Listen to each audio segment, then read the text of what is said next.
Bom, pessoal, boa tarde. Mais uma vez, eu pedi para vocês fazerem a pesquisa, né, sobre a síndrome de burnout. E aí eu trouxe aqui para vocês um pouquinho, né, algumas informações sobre essa síndrome, tá? Eu vou tentar ser breve aí para acho que ficar mais fácil a explicação e de repente eu tiro alguma dúvida do que vocês talvez não tenham pesquisado, não tenham encontrado, né? Então, as transformações na rotina de trabalho geradas pela pandemia podem contribuir para o aumento também do número de casos da síndrome de burnout, que, como vocês viram, é a síndrome do esgotamento, né? As pessoas começam a ficar cansadas, nervosas, tem vários sintomas. Então, quando a gente fala de síndrome de doenças, as síndromes são várias situações, são várias questões que podem envolver vários sintomas. E a doença o que ela é diferente da síndrome? Porque doença, por exemplo, é uma depressão, né? Por exemplo, quando a gente fala, quando a pessoa ela tá mal ali, ela tem que fazer um tratamento, por exemplo, a depressão, isso é a doença, não é? E a síndrome não, a síndrome ela pode ter vários sintomas que tem a ver realmente com as doenças, mas se não for verificado, aí as pessoas podem começar realmente a adoecer, tá? Deixa eu colocar aqui, continuar dando continuidade, né? Segundo o Ministério da Saúde, que é a OMS, que a gente falou na aula passada, a síndrome de burnout ela é o quê? Né? Eles enxergam como um distúrbio emocional com sintomas de exaustão extrema, estresse e esgotamento físico também, resultante de situações de trabalho desgastante que demandam muita competitividade ou responsabilidade. Né? Então isso também não é só no home office, né? Não é só no trabalho em casa agora durante a pandemia. Em qualquer situação do trabalho, esses distúrbios emocionais, eles acabam sendo, né, considerados como a síndrome de burnout. É um termo em inglês, inclusive, né? A principal causa da doença é justamente o excesso de trabalho. A síndrome ela é comum principalmente em profissionais que atuam diariamente, sob pressão e com responsabilidades então constantes. Policiais, professores, jornalistas, médicos e enfermeiros estão entre os profissionais mais afetados. Mas também tem assistentes sociais, né? Então, enfim, pessoas realmente que estão em situações ali, como a gente fala da linha de frente dos enfermeiros hoje por conta da Covid, né?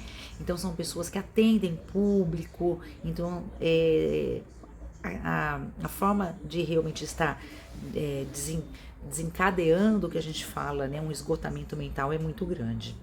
Então as pessoas começam a se sentir muito cobradas, começam a se sentir exaustas, elas começam realmente até mesmo em alguns casos surtarem, né? Então é muito complicado isso. E aqui eu trouxe a fotinho aí, hoje que a gente vê muito na TV, o esgotamento realmente de todos esses profissionais da saúde hoje, né? Aqui, gente, tem um vídeo que eu vou colocar o link para vocês, que hoje que ele traz, né? Que a síndrome de burnout ainda não é reconhecida como afastamento do trabalho. Ela vai entrar na lista, né, no INSS, mas vai ser considerada a partir de 2022, a partir de janeiro. Mas muitas pessoas se afastam, né, por conta de depressão, até mesmo tem a questão do pânico, síndrome do pânico, as pessoas começam a ficar o estresse muito elevado. Então tem pessoas que conseguem se afastar do trabalho sim. Mas agora vai ser reconhecido mesmo pelo INSS. Então, quando a empresa, né, conseguir perceber que o funcionário está assim, o funcionário realmente ter a ciência, o médico comunicou que ele está realmente, né, aí, né, com a síndrome de burnout, ou seja, ele pode ter vários sintomas, né? Por isso que a síndrome fala, são vários sintomas. Ele pode realmente ter o afastamento do trabalho, de acordo com realmente com que a perícia foi feita, de acordo com o que foi colocado para ele, né? Então depende muito.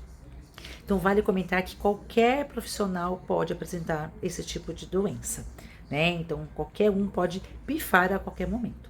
Existem algumas sugestões, então, por exemplo, também para o home office, que é onde eu estou querendo trazer, que a síndrome de burnout é para tudo, mas eu também estou trazendo um pouquinho da questão do home office, que a gente também está vendo muitas pessoas esgotadas aí, né, fazendo esse trabalho em casa. E vocês aqui, vocês estão trabalhando, né, as horas da aula é trabalho. Então vocês também estão em casa. Então também a gente precisa, né, ter sugestões, nós precisamos saber qual é a melhor forma, né, da gente estar aí diante desse tipo de trabalho e vocês aqui no home office também. Então, algumas sugestões, por exemplo, fazer a hora do almoço e café virtuais, de repente vocês tentarem com os colegas se encontrarem, fazer um vídeo. Eu tô mandando vídeos prontos, mas a gente poderia também falar por vídeo aqui, né? Se vocês toparem, para mim seria muito legal. Aí, de repente, fazer o café que a gente fazia pessoalmente, cada um pega um cafezinho, uma água, um suco e a gente vai batendo um papo e fazendo isso, né? É algo que realmente ajuda bastante. Oferecer aulas virtuais com exercícios de respiração, isso a empresa pode fazer, né? E aí começar a trabalhar a questão de respirar, né? Existem várias formas também na internet muito legais que eles ensinam a gente a fazer uma respiração. Até mesmo no vídeo que eu coloquei para vocês, mostra uma especialista falando um pouquinho de respirar, pôr a mão no umbigo, assim, né? E você aquele aspirar, inspirar, inspirar, né? E aspirar. Então, assim, é muito legal. E expirar, né? Então é muito importante também ter um canal para ouvir as demandas dos trabalhadores e passar informações sobre o que acontece dentro da companhia, né? Então a empresa, se ela consegue ter um canal mesmo, né, de ouvir o que o trabalhador ele está passando, né? Ouvir o que pode ser ajudado, isso também ajuda muito, né? Mas não só a empresa também, mas o próprio trabalhador também, né? Criar um elo com a empresa mesmo, né? Estando em casa, para realmente falar sobre as suas demandas, ou seja, sobre o que ele está fazendo, sobre toda a atividade, o que a empresa pode ajudá-lo. Então, eu coloco aqui a questão da empresa fazer, mas nós também podemos fazer. Na verdade, nós devemos fazer também, né? Outra questão aqui também. Manter-se por videoconferências as mesmas reuniões que seriam feitas no dia a dia da equipe. É que aqui neste momento a gente não está conseguindo fazer uma videoconferência, né? Fazer um vídeo ao vivo, assim, nós todos. Mas é muito importante quando acontece isso, né? Então, como eu comentei lá em cima, né?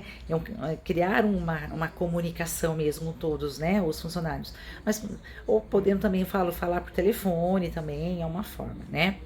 Promover um happy hour virtual, de repente no final do dia, né?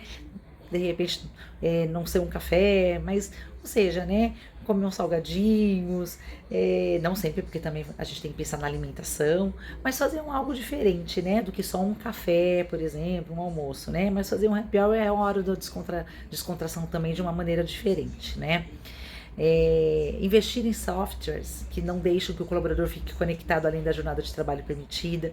Isso é uma dica também que a empresa, tem algumas empresas que estão fazendo, porque o trabalhador, quando sem ele pensar, sem ele perceber, muitas vezes ele já passou do tempo do trabalho. E por quê? Porque está aqui compenetrado. Então tem algumas empresas que estão realmente investindo em algumas formas, né, do trabalhador ele ir lá e mostrar realmente quanto tempo ele está conectado, para ele realmente não ficar passando do tempo, né? Porque a gente sabe que um trabalho muito tempo em pé é prejudicial, muito tempo em frente ao computador é prejudicial, muito tempo em pé, tudo que a gente faz de muito é prejudicial, então a gente precisa se atentar, né? E não só a empresa, mas também a gente pensar que nós podemos fazer, né, a nossa parte também. Então eu tentei trazer só um pouquinho sobre a síndrome de burnout, como eu falei, um termo em inglês, né? Mas vocês estão pesquisando, vocês estão aí, estão mandando para minha atividade, né? Então só para eu falar um pouquinho aqui sobre a definição que eu acho que é muito importante, que a OMS, que o Ministério da Saúde reconhece, sim, essa síndrome, e que a partir de 2022 aí vai estar realmente na listinha aí do INSS, né? Para caso tenha que se afastar, tá bom, gente? Eu já vou mandar para vocês o link também dessa reportagem. É um vídeo de 2 minutinhos, mas é uma reportagem sobre isso que eu falei para vocês do INSS e a síndrome